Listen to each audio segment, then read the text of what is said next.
大家好，歡迎嚟到蘇菲特 HG。我哋今日要講嘅係陀螺嘅七式之決二。首先，好戰白虎就被山頭遠擊飛咗，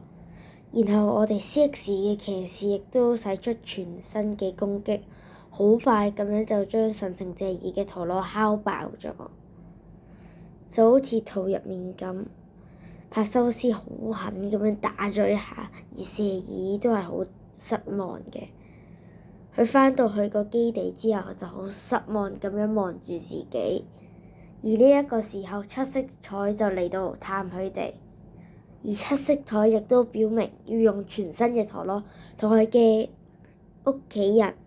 齊柏路嚟多次對戰，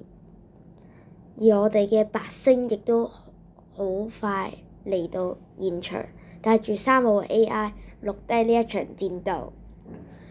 齊格路對住呢個突如其來嘅要求，反而冇拒絕，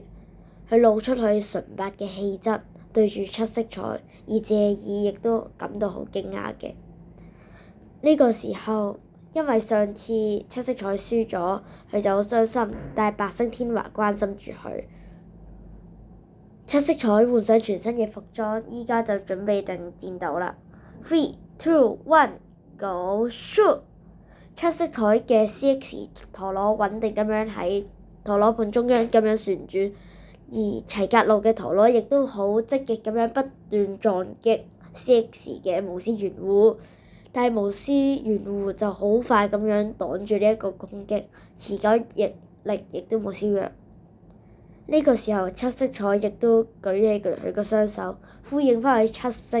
嗰個嘅回應，有個彩虹出咗嚟。佢就話啦，因為呢一個陀螺係 CX 嘅結構，所以佢嘅持久力同穩定性可以更加強，配上較低嘅部件之下，咁佢亦都好快咁撇走齊格路嘅攻擊。咁當然啦，話晒齊格路係盤龍隊嘅成員，佢就好快露出嚟嘅真面目，使出極限衝擊，就呼應咗佢好靚嘅聖獸，就係嗰隻白虎啦。咁白虎咧，亦都好快咁樣張開佢個口啦，好有決意咁樣想衝去七色彩嘅巫師圓弧度。但係咧，當佢想衝過去嘅時候，呢個時候七色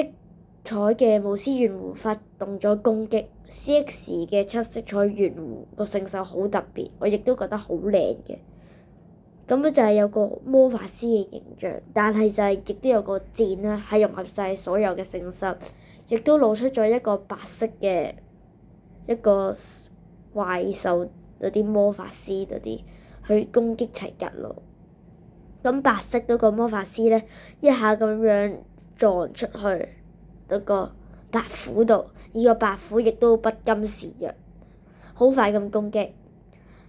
最後巫師圓弧就利用 CX 嘅特性食住咗齊格路嘅白虎攻擊，最後擊飛咗對手，獲得擊飛勝利，而齊格路亦都比較傷心。最後盤龍隊就按元素咁樣俾返晒所有嘅白星佢哋，而七色彩亦都好開心，因為佢依家收集嘅白星已經越嚟越多，依家已經有30幾個啦。返到去酒店屋之後，大將先生亦都好開心、好驚訝咁樣望住佢哋。因為佢哋距離100粒星星嘅距離又增加咗啦。下一集我哋嘅 X 就擊敗咗巴德嘅 CX 惡魔，而 CX 嘅惡魔亦都訓練咗好多嘅時間同冥電閃者。究竟封建鳥可唔可以勝出呢？喺未來嘅戰鬥亦都會發生嘅咩事呢？請大家繼續留意 CX 嘅動畫，同埋記得訂閱我嘅頻道。